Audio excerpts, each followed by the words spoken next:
Welcome to वानी classes. आज का जो लेक्चर है उसमें हम इंट्रोडक्शन टू अकाउंटिंग देखेंगे। अकाउंटेंसी क्या है, बुक कीपिंग क्या है, ये भी समझेंगे। ठीक है, तो स्टार्ट करते हैं इस लेक्चर को। सबसे पहले बुक कीपिंग की बात करेंगे हम। तो बुक कीपिंग क्या है, एक तरह का जितने भी हमारे पास ट्रांजैक्शन होती हैं, ठीक है, एक बिजनेस है अगर उसमें क्या होगा, उसमें ट्रांजैक्शंस होंगी, मतलब लेन देन होगा। ठीक है, तो जो भी बिजनेस ट्रांजैक्शंस होती हैं उनको हमें क्या करना होता है, रिकॉर्ड करना होता है। ठीक है, तो जैसे आपको पता है कि ट्रांजैक्शन मतलब क्या है कि एक्सचेंज होता है गुड्स या सर्विसेज का और कैश और क्रेडिट के साथ। ठीक है, तो यही है ट्रांजैक्शंस और इन्हीं को हम क्या करेंगे, रिकॉर्ड करेंगे। और ये सब चीज़ें हम किस तरह से करेंगे, तो इसकी ज़रूरत ये है कि हमें जितना भी, अगर एक बिज़नेस है उसका रेवेन्यू कितना है एक पर्टिकुलर पीरियड में, अगर वो जानना हो तो हम जितनी सारी ट्रांजैक्शंस हुई होंगी उनको हम देख के उसका एनालिसिस करके हम बता पाएंगे कि इस बिज़नेस का क्या रेवेन्यू है। ठीक है, हम मतलब इतनी ज़्यादा ट्रांजैक्शंस को मेमोराइज नहीं कर सकते। ठीक है, तो इसलिए हमें इसको रिकॉर्ड करके रखना पड़ता है। ठीक है, और उसकी बात ये है कि रेवेन्यू बता सकते हैं हम, एक्सपेंडिचर बता सकते हैं, ये सब टर्म्स हमने अकाउंटिंग टर्म्स में जो पिछले लेक्चर था उसमें हम देख चुके हैं। ठीक है, उसके बाद अगर इसमें एक्सपेंडिचर जो कंपनी का है, कितना खर्च हुआ है एक पर्टिकुलर पीरियड में, वो सब बता पाएंगे। प्रॉफिट या लॉस में चल रही है कंपनी, वो भी बता पाएंगे। कैपिटल क्या है और उसकी इंक्रीज हो रहा है कि कम हो रहा है, क्या कॉज है उसका। ठीक है, नेचर और and value of asset, asset कौन सा तरह का है, गुड्स बढ़ रहे हैं या फिर फर्नीचर बढ़ रहा है, या जो भी बढ़ रहा है उसको बता पाएंगे। उसके बाद लाइबिलिटीज़ कितनी है, ठीक है, कितनी लाइबिलिटीज़ हैं और उसका नेचर क्या है। ठीक है, वो सब चीज़ें, और उसके साथ साथ कोई भी टैक्स या इनकम टैक्स रिटर्न्स आपको फाइल करने हैं तो वो किस तरह से हम कर सकते हैं अपनी ट्रांजैक्शंस को देख के, और वही हम उसको बता पाएंगे। तो बुक कीपिंग जो है ये इसमें की रोल प्ले करता है, क्योंकि ये जो है ये फर्स्ट स्टेप है हमारे पास, क्या, किस चीज़ का, अकाउंटिंग का। ठीक है, तो अकाउंटिंग और बुक कीपिंग क्या डिफरेंस है वो आगे हम देखेंगे। फिलहाल के लिए हम ये समझा कि इसकी इंपॉर्टेंस क्या है। ठीक है, और इसमें करते क्या है वो देखेंगे।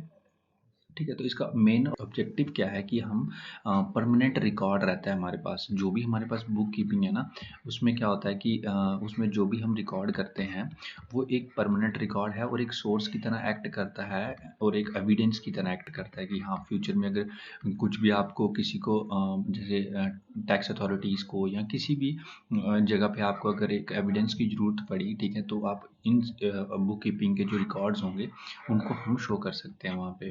ठीक है, उसके बाद कंपनी की फाइनेंशियल पोजीशन डिटरमाइन करने के लिए भी हमें जो बुक कीपिंग के द्वारा हमने रिकॉर्ड्स रखे होते हैं उनकी बहुत ज़्यादा ज़रूरत होती है। ठीक है, तो वो मतलब एक तरह का सोर्स है उसके लिए भी।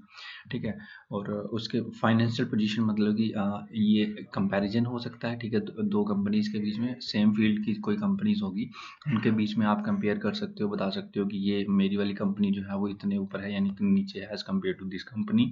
उसके बाद दूसरी चीज़ है कि आप अपनी कंपनी को ही देख सकते हो, उसकी फाइनेंशियल पोजीशन विद टाइम। ठीक है, पहले कितनी, मतलब 2011 में क्या पोजीशन थी उसकी और 2013 में क्या पोजीशन थी। तो मतलब इससे जब भी आप पोजीशन देखोगे कंपनी की, तो उससे आपको पता चलेगा कि आपकी कंपनी अब प्रॉफिट में जा रही है या कितना बेनिफिट हो रहा है कंपनी को। वो सब चीज़ें बहुत इंपॉर्टेंट होती है बिजनेस के लिए। ठीक है, उसके बाद अगर हम बात करें इसमें करेक्टरिस्टिक्स क्या है, ये करेक्टरिस्टिक्स हैं बुक कीपिंग की। ठीक है, तो बुक कीपिंग में क्या है कि सबसे पहली चीज़ है कि ये एक रिकॉर्ड करती है किसको, बिजनेस ट्रांजैक्शंस को। ठीक है, और जो भी ट्रांजैक्शन होगी उसको सबसे पहले एनालाइज किया जाएगा। ठीक है, बिफोर रिकॉर्डिंग, और उसको देखा जाएगा कि क्या वो बिजनेस ट्रांजैक्शन है कि नहीं। तो उसके बाद जो जो भी इसमें ट्रांजैक्शन रिकॉर्ड होंगी ना वो मनी रिलेटेड होंगी। ठीक है, मतलब ऐसा नहीं है कि आपने 20 चेयरें लिख दी तो ये आपकी ट्रांजैक्शन होगी। मतलब 20 चेयरें जो आपने खरीदी उसकी जो कॉस्ट है तो वो चीज़ लिखनी है। ठीक है, कॉस्ट मतलब उसका जो, जिस प्राइस में आपने वो परचेज़ किए हैं तो वो मनी जो उसके लिए लगी, वो मनी जो है वो लिखना है, वो रिकॉर्ड करना है। ठीक है, तो ये भी लिखना है कि किस लिए खर्च किए, और मनी के बेस पे हम ट्रांजैक्शंस को रिकॉर्ड करेंगे। और एक तरीके का सिस्टमेटिक वे है ताकि आपको किसी भी तरीके का बाद में रीचेक करना पड़े या क्रॉस चेक करना पड़े तो वो आप इजीली कर पाओ और आप फ्रॉड से बच सको। ठीक है, तो ये जो बुक कीपिंग है ये एक तरीके की साइंस भी है और एक आर्ट भी है। ठीक है, तो आपको ये कभी कभी क्वेश्चन में पूछा जा सकता है। ठीक है, जो बुक कीपिंग है वो एक साइंस भी है और एक आर्ट भी है। ठीक है, और उसके बाद अगर बात करें तो ये जितनी भी इंफॉर्मेशन होगी हमारे पास बुक कीपिंग के द्वारा वो हेल्प कर देगी हमें किसके लिए, फाइनेंशियल पोजीशन को बताने के लिए। ठीक है, उसके बाद अगर हम बात करें रहे हैं कि इसकी ज़रूरत क्या है, ये मैंने आपको पहले भी बता दिया। तो देखो सबसे पहली है कि लिमिटेशन ऑफ ह्यूमन मेमोरी, इतना ज़्यादा आप ट्रांजैक्शन को याद नहीं रख पाओगे, तो उसके लिए हमें उसको रिकॉर्ड करना पड़ेगा। अब दूसरी चीज़ है कि ऑनर्स और मैनेजर जितने भी होते हैं कंपनी के, मोस्टली टूडेज वर्ल्ड जितनी भी कंपनीज हैं उसके ऑनर्स और मैनेजर्स ये सब अलग अलग पर्सन होते हैं। तो अगर आप ये दोनों अलग अलग तरीके से अपने अपने तरीके से कोई भी इंफॉर्मेशन रिकॉर्ड करेंगे तो उसमें क्या होगा कि हमारे पास प्रॉब्लम्स हो जाएंगी समझने में। तो इसलिए जो एक प्रॉपर वे से और एक सिस्टमैटिक वे से रिकॉर्ड की जाती है हर एक ट्रांजैक्शन को, और उनकी जो भी इंफॉर्मेशन होगी वो इन दोनों को प्रोवाइड की जाएगी, उनको समझने में आसानी हो जाएगी। उसके बाद अमाउंट्स रिकवरेबल, पेएबल, ये चीज़ें होती हैं जब हम कोई चीज़ क्रेडिट पे लेते हैं, ठीक है। तो उसके बाद जो भी अमाउंट कंपनी को लेनी है या देनी है तो वो एक बिल पे होती है, ठीक है। अगर आप ऐसे सिर्फ कैश में डील कर रहे हो देन इट्स फाइन, बट जब आपके पास सिर्फ बिल मतलब एक रिकवरेबल बिल होगा और जब पेएबल बिल होगा तो उसको आपको स्टोर करके रखना पड़ेगा और उसको लिख के रखना पड़ेगा सिस्टमेटिक वे से, ताकि कोई भी हमारे पास प्रॉब्लम ना हो जब हमें कैश मिलना हो, ठीक है। तो नेक्स्ट चीज़ क्या है कि फाइनेंशियल स्टेटमेंट्स। तो ये हमारे पास एक्चुअली फाइनेंशियल स्टेटमेंट प्रोड्यूस की जाती है कंपनी के द्वारा, ताकि वो दिखा सके कि प्रॉफिट हो रहा है या लॉस हो रहा है। और फाइनेंशियल स्टेटमेंट में हमारे पास बेसिकली दो तरीके की स्टेटमेंट हम लिख सकते हैं, एक इनकम स्टेटमेंट और एक हमारे पास कौन सी होती है, पोजीशन स्टेटमेंट, ठीक है। तो इनकम स्टेटमेंट में हमारे पास प्रॉफिट और लॉस अकाउंट होते हैं, और इसमें पोजीशन में हमारे पास क्या होता है कि एक बैलेंस शीट होती है, ठीक है। बैलेंस शीट होती है, उसको बनाया जाता है और उससे हमें दिखाया जाता है, ठीक है, जो भी इंफॉर्मेशन हमें चाहिए होगी। और उसके बाद फाइनेंशियल इन्फॉर्मेशन, देखो जितने भी यूज़र्स होंगे, ठीक है, वो यूज़र्स क्या होते हैं कि जैसे कोई भी बंदा पैसे लगा रहा है या फिर लगाने वाला है, ठीक है, तो वो सब जो भी हैं उनके लिए फाइनेंशियल इन्फॉर्मेशन कंपनी की इंपॉर्टेंट होती है, ठीक है। उसके बाद यूज़र्स होंगे, ठीक है, वही बता दिया इसमें मैंने आपको। और जितने भी फ्रॉड्स होंगे वो उनको बचाने के लिए ठीक है, आप एक प्रॉपर वे में अगर आप चीज़ को लिख रहे हो, ठीक है, तो आपके पास पूरा रिकॉर्ड रहेगा कि हाँ ये ऐसे ऐसे यहाँ से पैसा यहाँ पे आया हुआ है। अगर इन फ्यूचर आपको अगर दिखे कि हाँ ये वाला पैसा नहीं आया है, ठीक है, तो आप ईजिली उसको क्या करोगे, पकड़ लोगे, ठीक है। तो फ्रॉड्स से बचा जा सकता है, तो एविडेंस का काम भी करता है ये जो भी बुक कीपिंग के द्वारा हमने रिकॉर्ड किया होगा, ठीक है। तो आई होप ये समझ आया होगा अभी तक। उसके बाद अगर हम इसका सिस्टमैटिक वे देखें कि बुक कीपिंग में करना क्या आपको, तो सबसे पहले आपकी चीज़ थी आइडेंटिफाई करना आपको किसको, बिजनेस ट्रांजैक्शन को, ठीक है। जो ये बिजनेस ट्रांजैक्शन होगी उसका आपको क्या करना है, एक वाउचर बनाना है, ठीक है। वाउचर क्या होता है, वाउचर हमारे पास एक तरीके का एविडेंस की तरह काम करेगा। जो भी ट्रांजैक्शन हुई होगी ना उसका एक वाउचर बनता है, कुछ इस तरह से होता है। वाउचर नंबर लिखा होगा, डेट लिखा होगा, ठीक है, नेम फर्म का नाम भी लिखा होगा ऊपर। ये एक सिंपल वाउचर का एग्जाम्पल है, ठीक है। तो इसमें हमारे पास डेबिट अकाउंट कौन से अकाउंट से डेबिट किया है, क्रेडिट कौन से अकाउंट में है, अमाउंट कितना है, नरेशन, ठीक है, किस काम को क्या काम के लिए है, और ऑथराइज्ड बाय क्या है कि कौन एक अथॉरिटी इस पे साइन करेगा, और उसके बाद ये प्रिपेयर किस बंदे ने किया है तो वो भी इस पे साइन करेगा, ठीक है। तो ये सब चीज़ें होंगी एक वाउचर में, और वाउचर क्या करेगा, ये प्रॉपरली मेंटेन किए जाते हैं। और ये जो वाउचर होता है ना ये बेसिकली एविडेंस का काम करता है, और सबसे पहली चीज़ यही होती है बनाने के लिए, ठीक है। सबसे पहले आपने कोई लेन देन किया, जैसे आपने सेल की, तो सेल ऑफ गुड्स, ठीक है, आपने किया एट रुपीज़ 2000, ठीक है। तो ये जो 2000 का सेल किया उसका आपको बिल मिलेगा, बिल को आप क्या करोगे, एक वाउचर बनाओगे, ठीक है। वाउचर इस तरह से बन जाएगा, अमाउंट लिखोगे यहाँ पे, ठीक है, जो भी अगर डेबिट है या क्रेडिट है वो अमाउंट लिखी, और उसके बाद आपने नरेशन लिख दी कि फॉर गुड्स सेल जो भी है, ठीक है। तो ये नरेशन किस तरह से लिखते हैं वो भी हम आगे देखेंगे, ठीक है। तो ये सब चीज़ें उसके बाद वाउचर बन जाता है, और वाउचर को फिर आगे जो भी वाउचर है उसको हमारी उसकी एंट्री हमें किस केस में करनी होती है, जर्नल में, ठीक है। तो जो ये जर्नल में एंट्री है ना इसी को हम बोलते हैं फर्स्ट स्टेज रिकॉर्डिंग, ठीक है। तो इसको क्या बोल सकते हैं, फर्स्ट स्टेज रिकॉर्डिंग। और जर्नल जो होता है ना इसको हम बोलते हैं बुक्स ऑफ ओरिजिनल एंट्री, ठीक है। जितने भी जर्नल्स होते हैं उनको हम क्या बोलते हैं, बुक्स ऑफ ओरिजिनल एंट्री। तो ये क्वेश्चंस आपको देखने को मिल सकते हैं, ठीक है। बुक्स ऑफ ओरिजिनल एंट्री किसको बोलते हैं, ठीक है, अगर छोटे मोटे एग्जाम्स में आप देखोगे तो बुक्स ऑफ ओरिजिनल एंट्री, ठीक है, जर्नल बोलते हैं। और जर्नल में जो हम रिकॉर्ड करते हैं उसको बोलते हैं जर्नल एंट्री, ठीक है, याद रखना ये दोनों टर्म्स साथ में आती हैं, ठीक है। उसके बाद जर्नल की अगर हम एग्जाम्पल देखें कुछ इस तरह से होता है, ऊपर हमारे पास जर्नल का फॉर्म का नाम दिया होगा, ठीक है। उसके बाद हमारे पास डेट होती है, पर्टिकुलर्स होते हैं, एलएफ लिखा होता है, एलएफ का मतलब होता है लेजर फोलियो, ठीक है। भी डेबिट होगा क्रेडिट होगा हम यहाँ पे लिखेंगे, ठीक है। और एंट्रीज को हम यहाँ पे लिखेंगे, डेट यहाँ पे मेंशन करेंगे, ठीक है। तो मतलब जर्नल एंट्री में क्या होगा कि आप डेट वाइज जो भी हमारे पास ट्रांजेक्शन हुई होंगी उनको रिकॉर्ड करोगे, ठीक है। उसके बाद जो भी ये ट्रांजेक्शन होंगी, क्योंकि डिफरेंट डिफरेंट अकाउंट्स इसमें इन्वॉल्व होंगे, जैसे यहाँ पे गुड्स है, ठीक है, गुड्स अकाउंट है, ठीक है। और सेल्स इसको,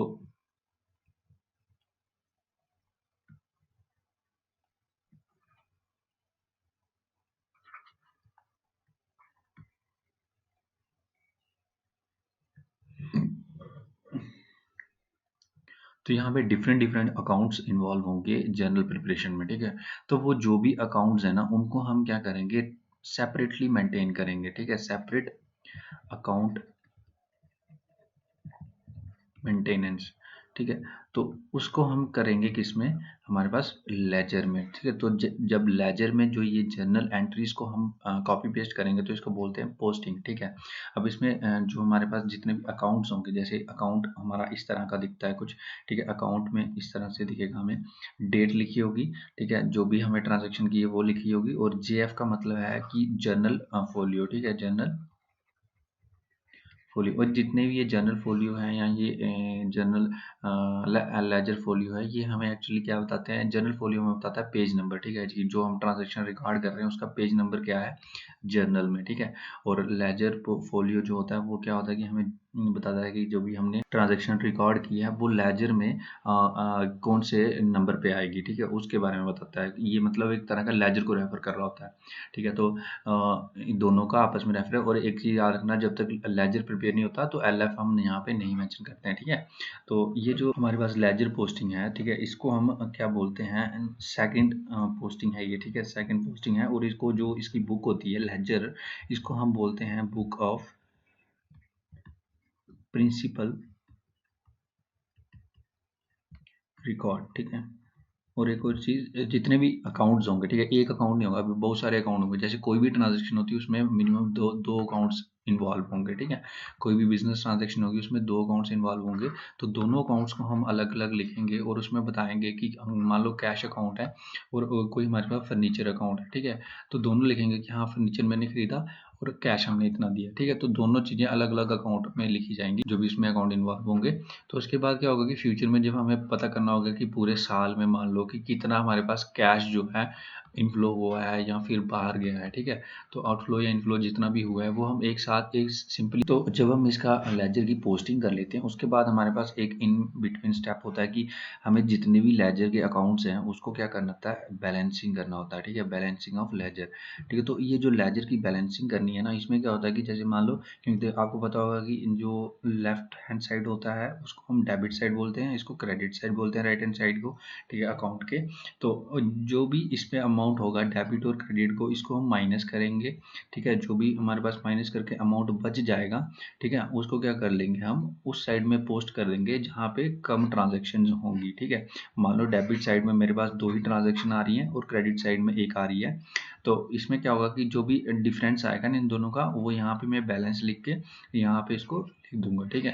तो ये किस तरह से लिखना है पूरा हम देखेंगे अच्छे से, ठीक है। बट यहाँ पे एक फिलहाल एक आइडिया देना चाहता हूँ आपको, ठीक है, किस तरह से आपको क्या करना है, जनरल पोस्टिंग के बाद बैलेंसिंग करनी होती है।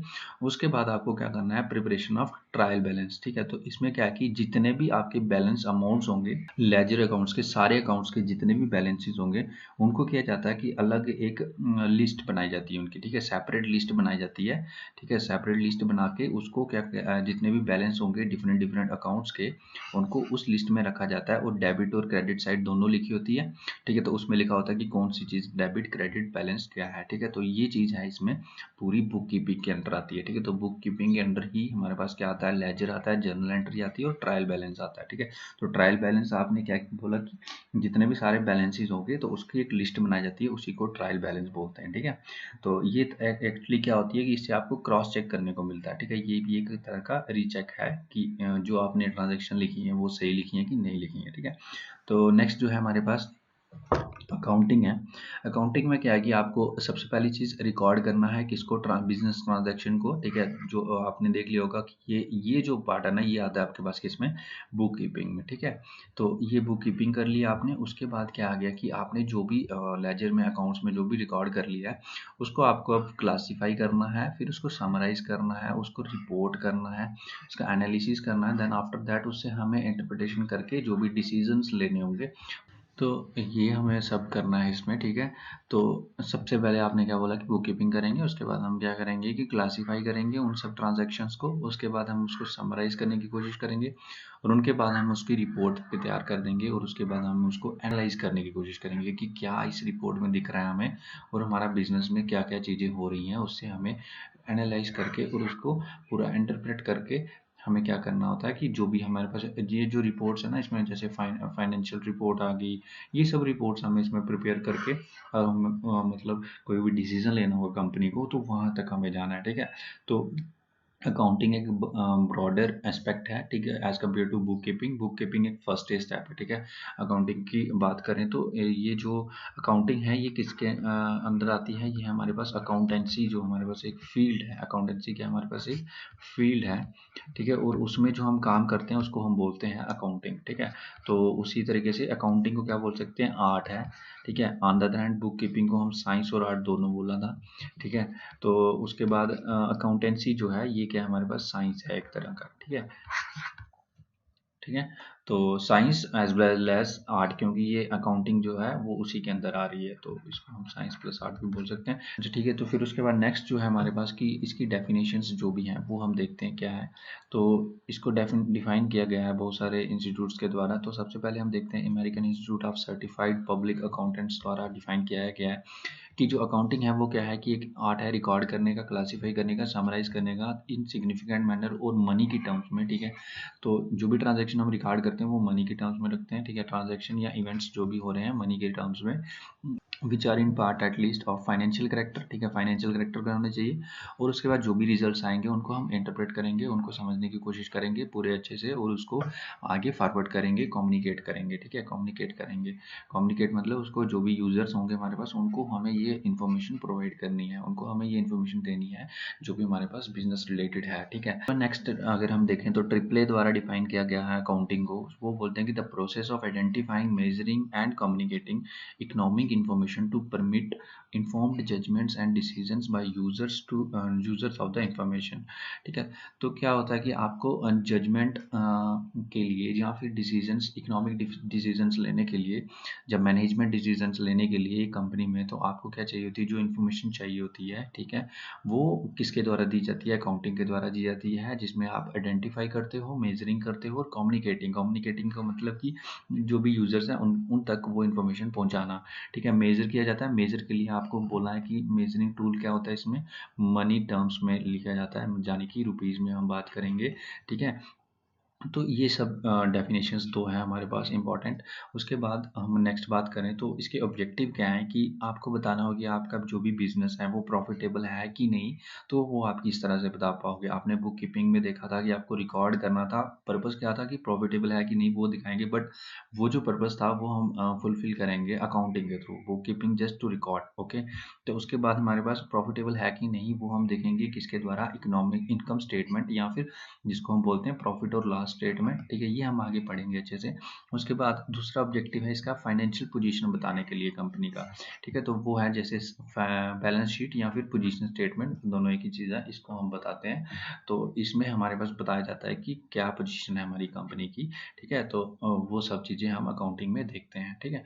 तो उसके बाद अगर हम एक बेसिक डिफरेंस की बात कर लें यहाँ पे कि बुक कीपिंग और इसमें क्या डिफरेंस है, तो सबसे पहला जो स्कोप का डिफरेंस हम बात करें तो इसका बुक कीपिंग का एक लिमिटेड स्कोप है, ठीक है, लिमिटेड स्कोप है। और उसका अकाउंटिंग का जो है, क्योंकि देखो अकाउंटिंग में क्या है कि जितने यूजर्स होंगे ना उनकी जो जो डिमांड्स होंगी, ठीक है, कि ये वाली चीज़ मुझे निकाल के दो इन्फॉर्मेशन से कि इस फील्ड में क्या हो रहा है। तो वो अकाउंटिंग जो भी अकाउंटिंग कर रहा होगा, जिसको बोलते हैं अकाउंटेंट जो होता है, वो उसको उस पर्टिकुलर टॉपिक को लेके हमें कभी कभी इंफॉर्मेशन उसको प्रोवाइड करनी पड़ती है यूजर्स को, ठीक है।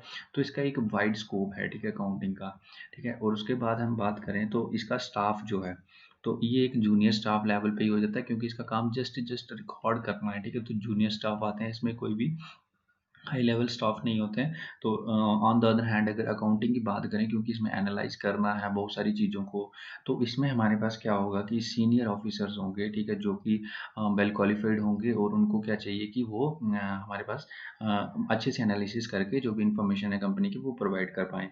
उसके बाद नॉलेज की बात करें तो इसमें कुछ ज़्यादा नॉलेज की ज़रूरत नहीं है, simple knowledge is enough for the book keeping person, जो भी स्टाफ होगा। और उसके बाद हमारे पास अगर इस अकाउंटिंग के लिए बात करें, तो यहाँ हमारे पास क्या चाहिए, एक वेल क्वालिफाइड पर्सन होना चाहिए, और उसको स्पेशल नॉलेज भी चाहिए होता है, क्योंकि अकाउंटिंग बहुत तरह की होती है। तो उसमें हमारे पास डिफरेंट डिफरेंट अकाउंटिंग के लिए हमारे पास वो चीज़ों का नॉलेज होना चाहिए, ठीक है।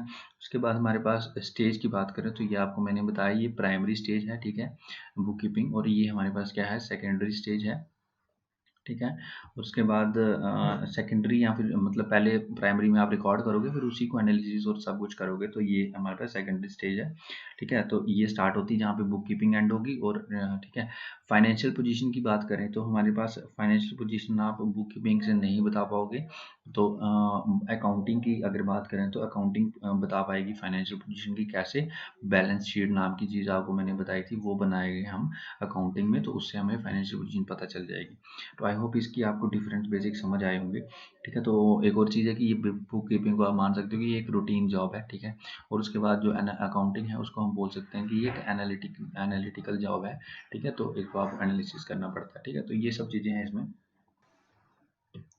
तो फाइनेंशियल अकाउंटिंग क्या है कि जितने भी आपको प्रॉफिट लॉस जो भी हो रहा है बिजनेस में, वो उसकी स्टेटमेंट बनानी है, और उसके बाद बैलेंस शीट बनानी है, ताकि आपको उसकी पोजीशन पता चल सके। तो मतलब फाइनेंशियल वे में कि कंपनी की क्या पोजीशन है, ठीक है, वो सब डिफाइन करता है, वो सब बताता है हमारे पास फाइनेंशियल अकाउंटिंग, ठीक है।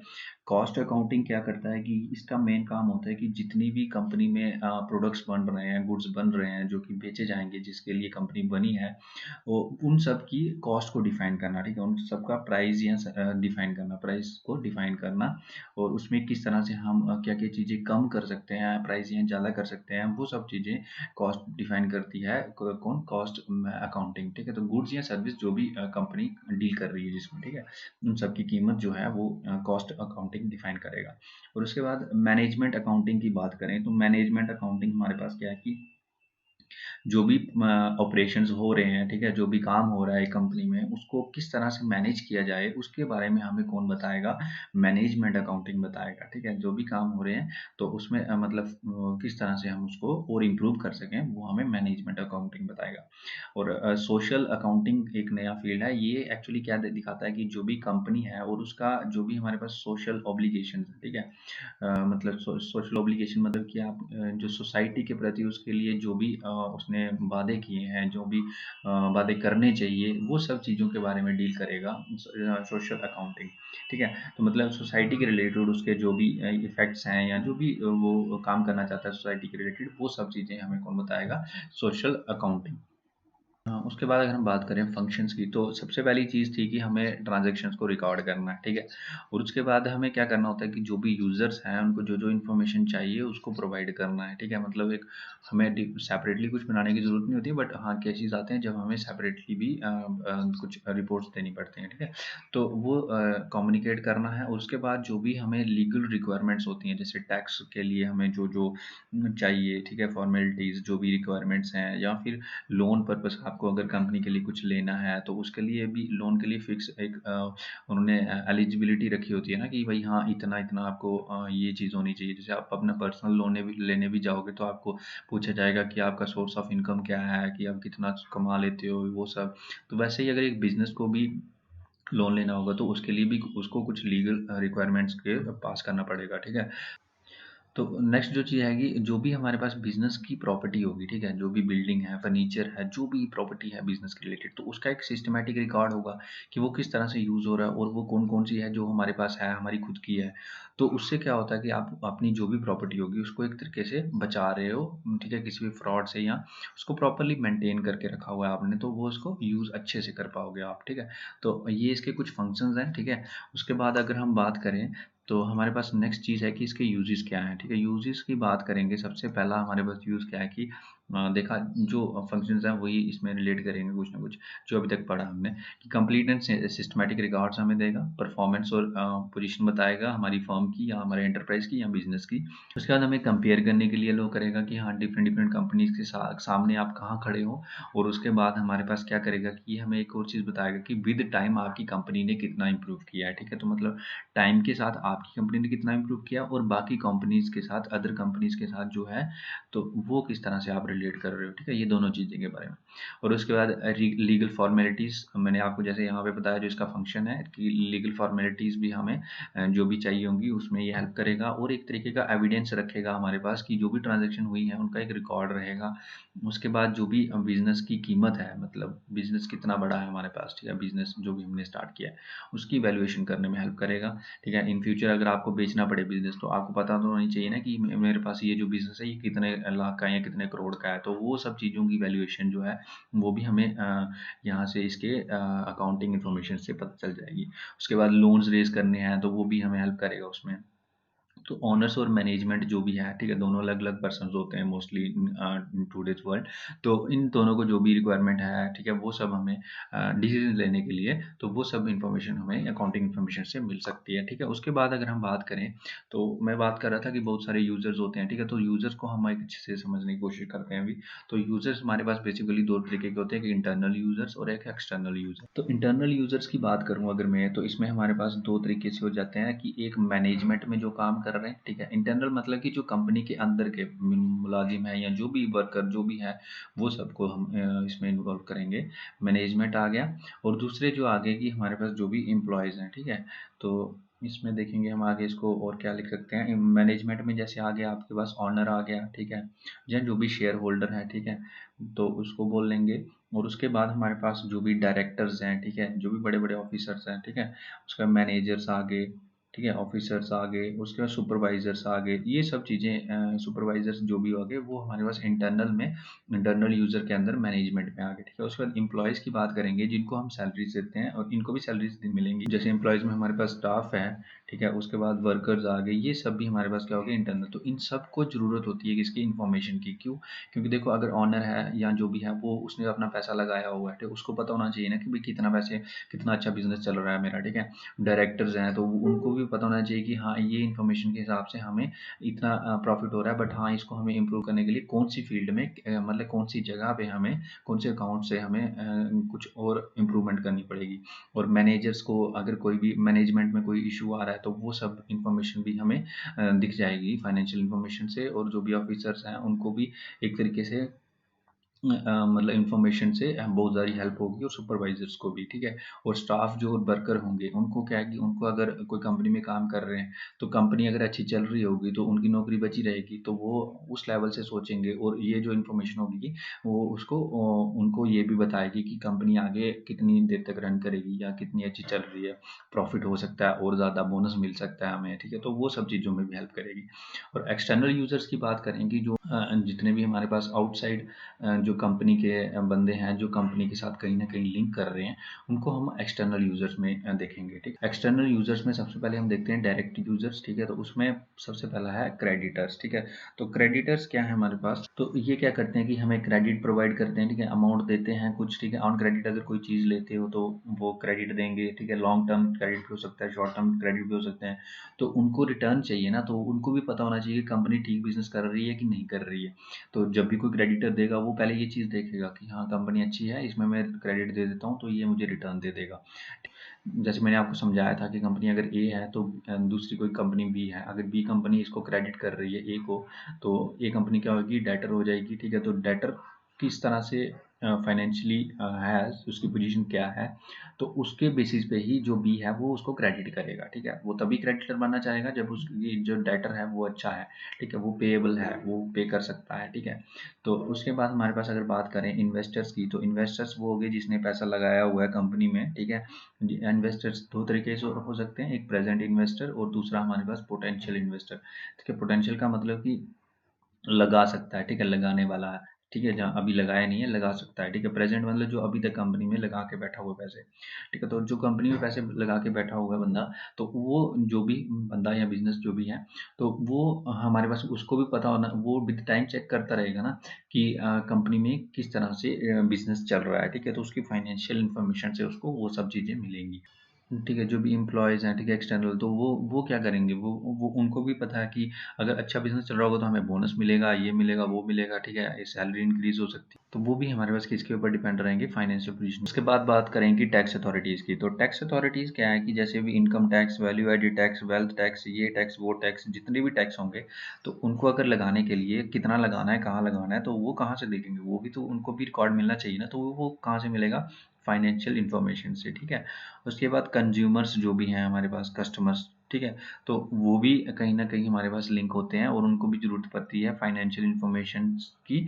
क्यों? अगर आप देखोगे कि प्रोडक्ट जो भी आता है मार्केट में, उसका प्राइस जो होता है वो डिफाइन किया जाता है, ठीक है, कॉस्ट मैनेजमेंट के, कॉस्ट अकाउंटिंग के द्वारा, ठीक है। तो उसमें भी किस तरह से कंपनी का बिजनेस चल रहा है, ठीक है, तो उसके हिसाब से प्रोडक्ट की कॉस्ट बनती है, ठीक है। तो वो कंज्यूमर्स भी जो भी होंगे उनको भी कहीं न कहीं इफ़ेक्ट करेगा। तो फॉरेन एंटरप्रेन्योर्स जो होंगे वो क्या करना चाहेंगे, वो एक्सपोर्ट, इम्पोर्ट जो भी करना है, ठीक है, उसके लिए वो देखेंगे कि क्या ये कंपनी जो भी है उसमें हम इम्पोर्ट से इम्पोर्ट कर सकते हैं, ठीक है। उसका प्रोडक्ट देखेंगे, उसकी फाइनेंशियल पोजीशन देखेंगे, ठीक है, कंपनी का प्रोडक्ट सब कुछ देखते हैं वो, ठीक है। तो उसमें भी हमारे पास अकाउंटिंग का की रोल होता है, ठीक है। तो उसके बाद हमारे पास देखेंगे इनडायरेक्ट यूजर्स की, ठीक है। तो इसमें सबसे पहली चीज़ आ गई रेगुलेटिंग एजेंसीज़ की, ठीक है। तो रेगुलेटिंग एजेंसी या रेगुलेटरी एजेंसीज़ जो भी हैं, ठीक है। तो उसके बाद इसमें आ जाएगी गवर्नमेंट और उसकी जो भी एजेंसीज़ हैं, ठीक है। जैसे company law board, register of companies, ministry of labour, ministry of industries, central register, CSO जिसको बोलते हो, ठीक है। ये सब आ गई इसमें, ठीक है, जो भी एजेंसीज़ हैं, एसएबी आ गई, ठीक है। ठीक है, ये सब एक्सचेंज बोर्ड जो भी है, ठीक है। तो इसमें हमारे पास इनको भी इंफॉर्मेशन चाहिए होती है कि बिजनेस किस तरह से रन कर रहा है, ठीक है, और क्या ये लॉज जो भी है वो फॉलो कर रहे हैं कि नहीं कर रहे हैं। उसके बाद आ गई पब्लिक, ठीक है। तो पब्लिक भी इंटरेस्टेड हो सकती है, ठीक है, इंफॉर्मेशन में, ठीक है। तो जैसे बैंक आ गया, ठीक है, बैंक में जो भी है उसमें पब्लिक इंटरेस्ट दिखाती है, ठीक है। तो उसके बाद पब्लिक यूटिलिटीज़ आ गई, जैसे इलेक्ट्रिसिटी आ गई, ठीक है। उसके बाद हमारे पास ट्रांसपोर्ट कंपनीज आ गई, ठीक है। उसके बाद हमारे पास प्रॉफिट या नॉन प्रॉफिट कंपनी जो भी हैं, तो वो किस तरह से चल रही हैं, इलेक्ट्रिसिटी जो भी कंपनी है प्रोवाइड कर रही है अगर, तो उस वो किस तरह से उसकी फाइनेंशियल पोजीशन है, तो उस पे भी पब्लिक कहीं ना कहीं इंटरेस्ट दिखा सकती है, और वो उसके लिए हमारे पास पब्लिक क्या डिमांड करेगी, उसकी फाइनेंशियल इन्फॉर्मेशन, ठीक है। रिसर्चर्स आ गए, रिसर्चर्स को हम इनडायरेक्ट यूजर्स में लिखते हैं, ठीक है, याद रखना। तो रिसर्चर्स होंगे तो वो भी देखेंगे कि फाइनेंशियल स्टेटमेंट से क्या दिखेगा, उनको एक आईना दिख जाएगा किसका, बिजनेस कंडीशन का, ठीक है, जितनी भी बिजनेस चल रही कंपनी का उसका। तो उसके हिसाब से कि वो देख लेंगे कि या क्या कंपनी ये रिसर्च पे पैसा खर्च करना चाहेगी, या इसकी रिसर्च किस तरह से होगी, तो जो सब ये सब चीज़ें भी हमारे पास देखने को मिलेंगी। और उसके बाद अगर प्रिंट मीडिया या फिर इलेक्ट्रॉनिक मीडिया की बात करोगे, तो उनको जब बताना होता है कि हाँ कौन सी कंपनी अभी टॉप कर रही है या कौन सी कम कर रही है, तो वो किस बेसिस पे करेंगे, वो भी इन फाइनेंशियल जो इन्फॉर्मेशन दी जाएगी उनको, उसके बेस पे ही वो बताएंगे कि इस कंपनी की जो पोजीशन है वो किस तरह से है। तो अब हम कुछ प्रैक्टिस कर लेते हैं क्वेश्चंस की, ताकि जो हमने अभी तक पढ़ा है उसका कुछ आइडिया मिल जाए, एमसीक्यूज में किस तरह से क्वेश्चन पूछे जाएंगे। तो पहला क्वेश्चन है कि art of recording all business transaction in systematic manner in set of books, उसको क्या बोलते हैं। तो हमने अभी पढ़ा था कि सिर्फ रिकॉर्डिंग की बात हो रही है यहाँ पे, तो इसको क्या बोलते हैं, हमारे पास बुक कीपिंग बोलते हैं। लेजर एक तरीके की बुक है, ठीक है। अकाउंटिंग जो है वो सिर्फ रिकॉर्डिंग नहीं होता है, उसमें आगे का भी प्रोसेस होते हैं, ठीक है। तो इसका ऑप्शन क्या आ जाएगा, बी। नेक्स्ट क्वेश्चन कहते हैं process of recording, classifying and summarising all business transaction in order to know the final financial result. तो उस चीज़ को क्या बोलते हैं हम, ठीक है। तो उस चीज़ को बोलते हैं हम अकाउंटिंग, ठीक है। आपने डेफिनेशन पीछे की है, ठीक है। जर्नलाइजिंग एक्चुअली क्या होता है कि जर्नल एंट्री को जिस प्रोसेस में हम लिखते हैं ना उसको जर्नलाइजिंग बोलते हैं, ठीक है। ये सब टर्म्स हम आगे पढ़ेंगे, ठीक है। तो कैश, गुड्स और एसेट्स जो भी इन्वेस्ट किए जाते हैं प्रोप्राइटर या ऑनर के द्वारा एक बिजनेस में, उसको क्या बोलते हैं, ठीक है, फॉर अर्निंग प्रॉफिट, उसको बोलते हैं हम क्या, कैपिटल। ये आपको मैंने बताया था अकाउंटिंग टर्म्स में, जो मैंने पढ़ाया था उसमें बताया था मैंने आपको। द पर्सन, फर्म, इंस्टीट्यूट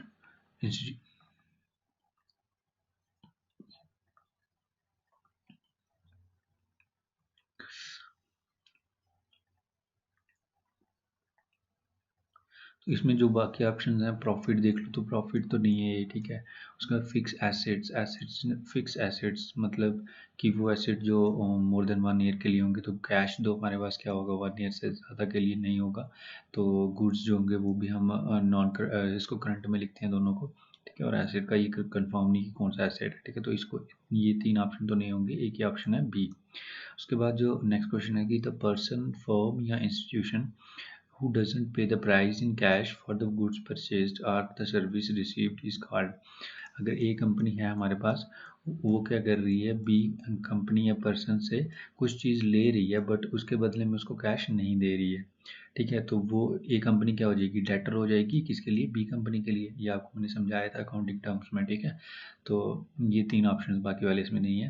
उसके बाद नेक्स्ट क्वेश्चन है कि the document certifying the purchase और सेल ऑफ गुड्स और एनी मॉनेटरी ट्रांजैक्शन, ठीक है। तो जो डॉक्यूमेंट सर्टिफाई करता है किसी भी ट्रांजैक्शन को, उसको क्या बोलते हैं। तो ये मैंने आपको बताया था, उसको क्या बोलते हैं, वाउचर बोलते हैं, ठीक है। तो ये आपको इसी चैप्टर में पढ़ाया मैंने, ठीक है। तो वाउचर बोलते हैं उसको, ठीक है। उसके बाद बुक कीपिंग क्या है हमारे पास, एक आर्ट है और एक साइंस भी है, बोथ है ये, ठीक है। ये भी मैंने आपको इसी चैप्टर में बताया था। The unsold goods left at the end of the year, एक साल के एंड में जो अनसोल्ड गुड्स होते हैं उसको क्या बोलते हैं हम, क्लोजिंग स्टॉक्स, ठीक है, क्लोजिंग स्टॉक। तो उसके बाद नेक्स्ट है dash represent the excess of assets over liabilities, मतलब जो भी एसेट्स हैं, ठीक है, जो भी एसेट्स हैं माइनस जो लाइबिलिटीज हैं, अगर हम करेंगे तो मैंने आपको एक अकाउंटिंग टर्म्स में जो अभी एक थोड़ा बताया था इसके बारे में। तो बेसिकली ये एक अकाउंटिंग इक्वेशन होती है जो कि हम आगे भी देखेंगे, बट अकाउंटिंग टर्म्स में भी मैंने आपको जब इक्विटी पढ़ाया था तो इक्विटी में मैंने आपको एसेट्स और लाइबिलिटीज के बारे में भी बताया था। तो वहीं से अगर उसी इक्वेशन को आप यूज़ कर लोगे तो एसिड में से अगर लाइबिलिटीज माइनस करोगे तो आपके पास क्या बचेगा, कैपिटल बचेगा, ठीक है। ये हमने पढ़ा था अकाउंटिंग टर्म्स में ही। तो इसमें बताया था मैंने आपको कि ये सिर्फ क्रेडिट ट्रांजैक्शन नहीं बल्कि हमारे पास किस में भी होता है, हमारे पास कैश ट्रांजैक्शन में भी होता है। तो ये जो स्टेटमेंट दी हुई है ये ट्रू और फॉल्स के लिए थी, तो ये फॉल्स है स्टेटमेंट, ठीक है। The thing which is purchased and sold in the business, ठीक है, जो चीज़ खरीदी या बेची जाती है उसको क्या बोलते हैं, उसको बोलते हैं हम क्या, गुड्स बोलते हैं, ठीक है। तो उसके बाद नेक्स्ट जो क्वेश्चन है उसमें हमारे पास क्या है कि the furniture purchased by the trader dealing in furniture. मान लो कोई ट्रेडर है वो क्या कर रहा है, फर्नीचर बेचने का ही काम करता है। तो वो जो भी फर्नीचर खरीदेगा क्या वो परचेज होगा उसके लिए कि नहीं, हाँ होगा, क्यों नहीं होगा, क्योंकि वो उसी चीज़ का व्यापार कर रहा है और वो चीज़ वो खरीद रहा है पहले फिर उसी को बेच रहा है आगे। तो वो जो खरीद है उसको क्या बोलेगा, वो परचेज बोलेंगे, ठीक है। उसके बाद क्या है कि cash is a fixed asset. तो ये क्वेश्चन आपको, आपने एसिड्स की जब टाइप पढ़ी थी तो उसमें हमने बात की थी कि जो कैश होता है वो क्या होता है, करंट एसिड होता है, ठीक है, वो फिक्स्ड एसिड नहीं है। तो ये क्या है हमारे पास, करंट एसिड है। तो ये जो स्टेटमेंट है वो क्या है, गलत, ठीक है। उसके बाद है goods invested at the commencement of the business.